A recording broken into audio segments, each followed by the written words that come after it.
ડીસા તાલુકાના મુડેઠા ગામે ભાઈ બીજના દિવસે 762મી મહાઅશ્વદોડ યોજાઈ। ભારતમાં ક્ષત્રિય દરબાર સમાજના લોકોનો ઇતિહાસ ખૂબ જ ઉજળો જોવા મળે છે। પોતાની જીદ અને નિડરતા માટે જાણીતો દરબાર સમાજ આજે પણ પોતાની પરંપરાઓને જાળવી રાખવા માટે મશહૂર છે। વર્ષો અગાઉ રાજસ્થાનના જાલોરમાં વિરમસિંહ ચૌહાણ નામના રાજા થઈ ગયા, જે તે સમયે મોગલોના આક્રમણથી રજવાડાઓમાં ફૂટ પડવા લાગી હતી અને મોગલો તમામ રજવાડાઓ પર સામ્રાજ્ય જમાવવા માંડ્યા હતા। આ અરસામાં મોગલોએ જ્યારે જાલોરના રાજા વિરમસિંહ ચૌહાણ પર ચઢાઈ કરી ત્યારે શક્તિશાળી મોગલોથી તેમની પુત્રી ચોતબાને બચાવવા માટે વિરમસિંહે ચોતબાને નાથ બાબજી નામના એક સંતને સોંપી દીધી હતી। રાજાની આવી સૂચના બાદ મોગલોની નજરથી ચોતબાને બચાવી આ સંત ચોરી છુપીથી રવાના થઈ જઈ ડીસા તાલુકાના પેપળુ ગામે આવી પહોંચ્યા હતા। પેપળુ પહોંચ્યા બાદ ચોતબા ઉંમર લાયક થતા તેમના લગ્ન પેપળુના રાજવી પરિવારના દેવીસિંહ વાઘેલા સાથે નક્કી કરવામાં આવ્યા હતા।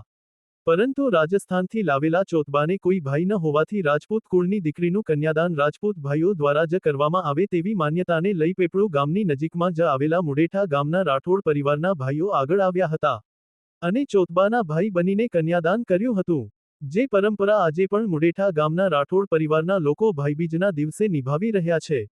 ચોતબાને ધર્મની સાક્ષીએ બહેન માની તેમના લગ્ન કરાવ્યા બાદ મુડેઠાના રાઠોડ પરિવારના ભાઈઓ દર વર્ષે બેસતા વર્ષના દિવસે ચોતબા માટે મુડેઠાથી ચૂંદડી લઈ પેપળુ જતા અને ત્યાં રાત રોકી ભાઈ બીજના દિવસે પરત ફરતા।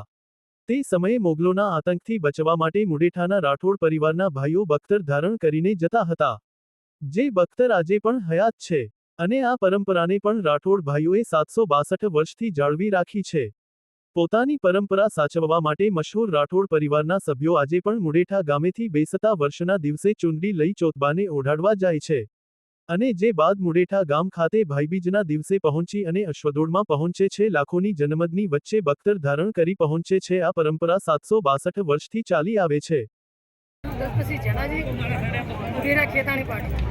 762 વર્ષથી અમારો ઇતિહાસ ચાલ્યો આવે છે। પરંપરાગત ધર્મની માનેલી બેન ચોથબાઈને ચૂંટણી ઉડાડવા દર ભાઈ બીજના દિવસે અહીં અશ્વદોડ યોજાય છે।